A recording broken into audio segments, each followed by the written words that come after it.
We just sit and watch the sunset and be together. But you can't be phony about these processes. Vows and pledges are all just a little bit phony. They're nice, but they're a little bit short of the mark because you're always pitting yourself against yourself. It's good discipline, but it's much greater to have deepened your being to the point where it is obvious. It is obvious that you help other human beings. It's obvious that you live simply. It's obvious that you quiet your mind. It's obvious that you open your heart. It's obvious that you're a world citizen. It's obvious that you're living in a world created by God. It is obvious that you are God. It's a whole different way. That's what it means to live a dharmic life. You're living the obvious. Really, you're living the obvious. When I come to a place where I don't understand what I'm supposed to do next, I merely conclude that I'm apparently not in the right place, because in the right place it would all be obvious. So I just quiet my mind some more. And if I can, I put aside the decision. And if I can't, I can flip a coin, because it doesn't matter. Shall I have another retreat or not? Well, we'll see. Heads we do, tails we don't. I don't know whether I'm supposed to have any more retreats or not.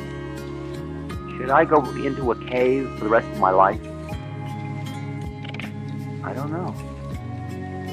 Most of the things just sort of hang and wait because you don't know. And at some moment it becomes obvious what you're supposed to do next. It becomes as obvious as when you need to go to the toilet and you've got the run. Believe me, there's no problem. You know just what you got to do next. Well, it becomes just like living with the run. You know, really. Really, it tells you exactly what needs to be done next, and there's no problem at all because you can hear it. When somebody falls in front of you, and they're hurt and they're crying, you help them up. Francisco was telling me when he applied to this retreat that his check was sent back, and he was told that it was full. And he was very sad because he wanted to come here. And he was on the subway in New York. And the subway broke down on the way to 96th Street. And it was a very hot day. And a woman passed out on the subway. And everybody was just standing watching. And he went over and he sat with her. And then when they finally, after 45 minutes, came to a place, and two policemen came, one went to get an ambulance and one brought water. And he took water and he was washing her face. And she said, "Oh, that feels so good." And he was just in that relationship because there she was. Needed somebody, and he was just there. He was just on the subway. He wasn't looking to heal, and he wasn't a healer. He was merely there, and she said, "That feels so good."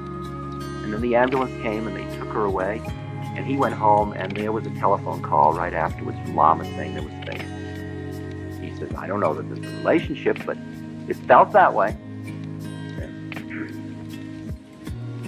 Well, I wouldn't push it, but I think that I wasn't as interested in the telephone call from Lama as just as I was as the act that came out of a natural place within his being. To me, that talks a lot about his spiritual evolution. That it didn't seem like anything special for him to do. It was just what he does, the way he is as a human being. The minute you think what you're doing is special, careful. The minute you think you're helping somebody, careful. Because you've just created somebody that needs help. People come to see me in the interviews full of their predicament and their problems and their sadnesses and all that, and I just look at them as beings who have people come to see me. Careful. The minute you think you're helping somebody, careful. Because you've just created somebody that needs help. People come to see me in the interviews full of their predicament and their problems and their sadnesses and all that, and I just look at them as beings who have incarnated, and this is their karma. The karma is talking to me.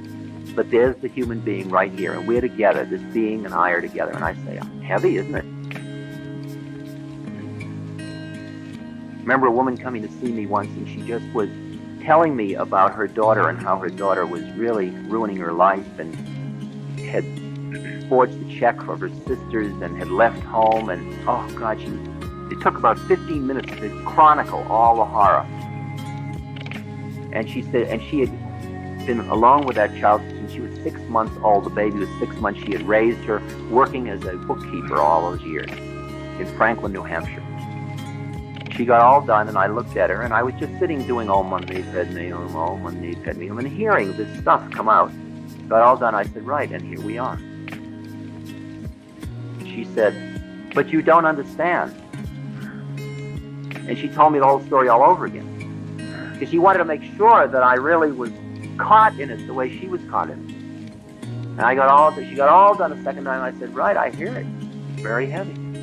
Here we are. And she immediately flipped. And she said, well, you know, I was kind of a hellion myself when I was a child. And she just gave up the role immediately because there was nobody feeding it. And yet I was right there with her, with love.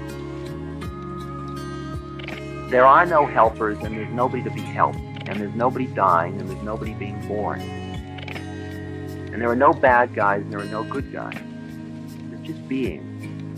Live in the world of being. It's just this much freer. And then do what you do.